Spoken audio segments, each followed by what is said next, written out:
I'm going to talk to the Norm who's calling in from Texas. So, hey, Norm, you are live on Truth Wanted. What's going on?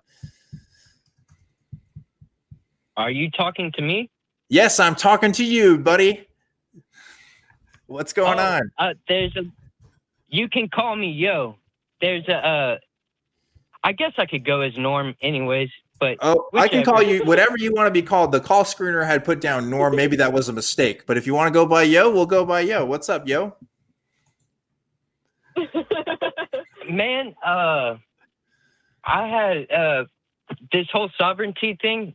I just tried to look up some information on it real quick before I got online, but it seems to me, I'm not sure, and I would like to be corrected if I'm wrong, but sovereignty seems to be something that a state has to govern its people. A person cannot have sovereignty, right? If I could chime in there, Dan. This is all you, Johnny. This is your court. Go ahead. So, a governmental entity has sovereignty or claims sovereignty or is recognized to have sovereignty by the international community. The states of the United States are recognized to have a limited sovereignty, right?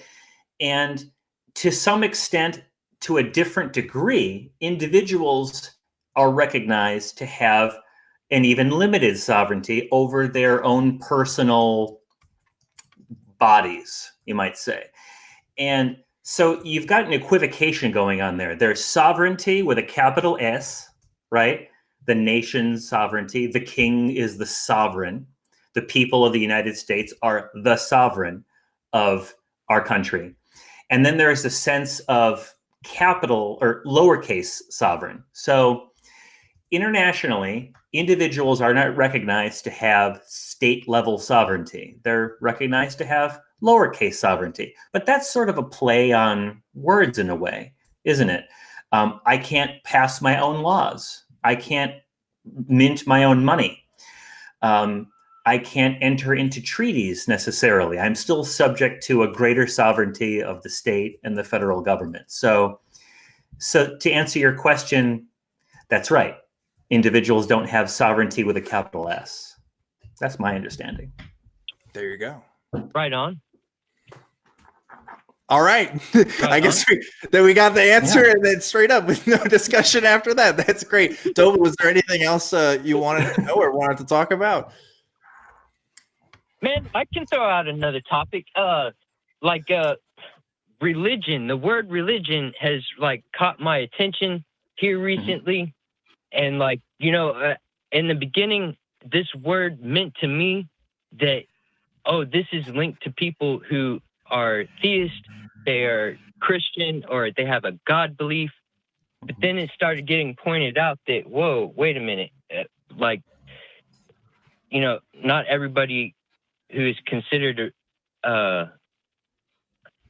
you don't have to have a God belief in order to be a part of a religion like Buddhism or Taoism.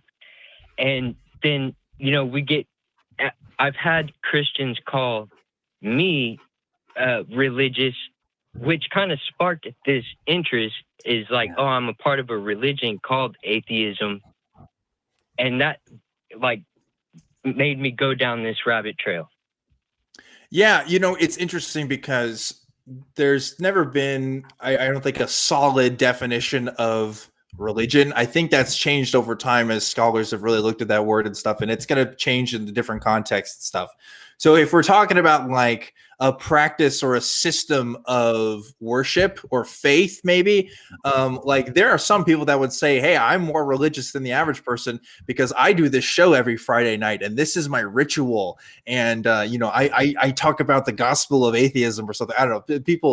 People have said before, this is your religion, your atheism thing. And to the extent, am I a part of a community that talks about belief and talks and do I partake in rituals? Sure. But that's pretty broad. That doesn't really tell much about the individual. I think usually when we're talking about the word, we're talking about it in a specific sense, specifically about beliefs that are culturally significant, but also typically also supernaturally significant. And even just like beyond the normal means of understanding, like when we talk about our scientific beliefs, when we talk about the earth revolves around the sun, we wouldn't call that a religious belief necessarily, because we have an understanding of a empirical knowledge. Whereas if you believe that Jesus Christ rose from the dead and did it for our sins, that's a religious belief. That's not a scientific belief, because we don't have the same kind of empirical understanding. Although some people might disagree with that, that's pretty much how it is, right? What do you think? To me, it's in worship. The nature of worship has always stuck with me. I've got a good friend who's a creationist, 6-day, young Earth creationist, and he said, "Well, if you don't worship God, you worship yourself, right?"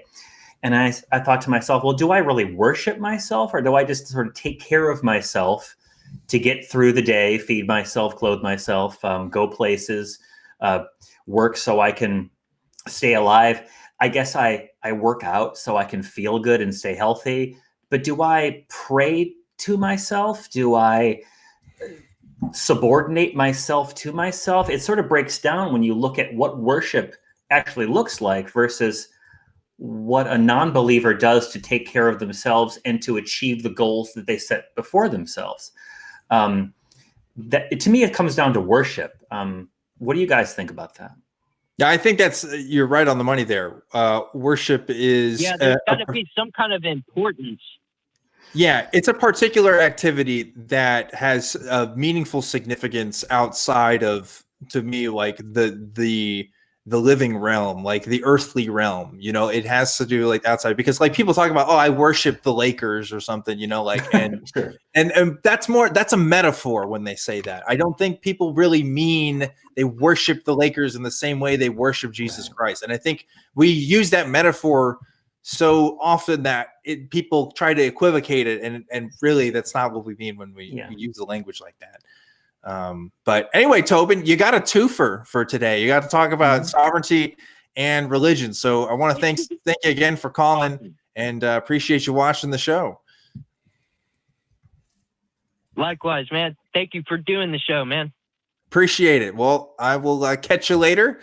And thanks again for the topics of conversation. We got a couple of different calls now, folks, which is great. Thanks for filling up the line. So I just want to make sure I'm getting to everybody. Also, just for tonight, for those of you who are looking forward to the Discord thing, Johnny doesn't have a Discord. I'm going to try to pop in there. We were kind of talking about it. We weren't sure if he wanted to do it. I think Johnny has to still make a Discord, because I kind of just surprised it on him. He didn't know that we do the after show thing. So if he's interested, he might do it. I'll pop in for a second, maybe just say hi to you guys, but it'll be different from usual. As you know, of course, we're not in our usual studio setup where we link together over there. We're going to have to use our different accounts for that. So just letting you guys know as an FYI. And I want to get to the next calls. Oh, by the way, the things I was looking at that said norms, that's for normal call. And then there's like 3 calls. There's nobody on the line actually named Norm. Again, different system from usual. And I thought his name was Norm, but it's not. So I want to get to our next call.